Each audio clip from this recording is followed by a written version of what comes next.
10, 9, 8, 7, 6, 5, 4, 3, 2, 1.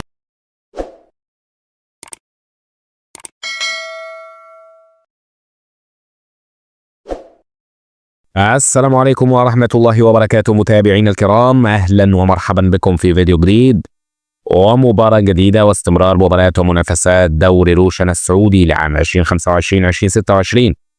ولكن قبل ما نعرف تفاصيل وموعد المباراة والقنوات الناقلة والمعلقين، توقع معنا في التعليقات من يكون الفائز في هذه المباراة ويخطف 3 نقاط مهمين. ولا تنسى دعمنا بالاشتراك في القناة ولايك للفيديو وتعطيل التعليقات. بالصلاة والسلام على النبي المصطفى صلى الله عليه وسلم.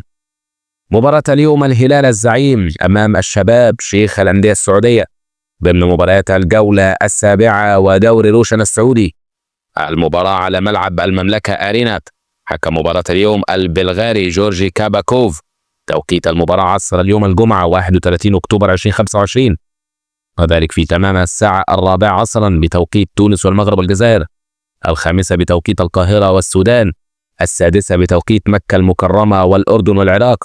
القنوات الناقلة 8-3 وتطبيق 8 والمعلق فارس عوض. انتظرونا، سننقل لحضراتكم أحداث هذه المباراة على قناتنا إن شاء الله، فتابعونا. التشكيل المتوقع لكلا الفريقين يظهر أمامكم الآن.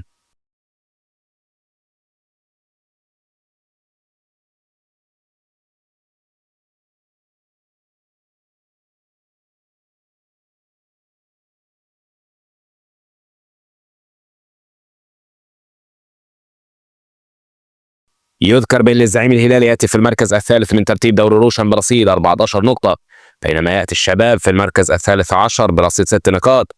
توقع معنا في التعليقات من يكون الفائز في هذه المباراة ويخطف 3 نقاط مهمين.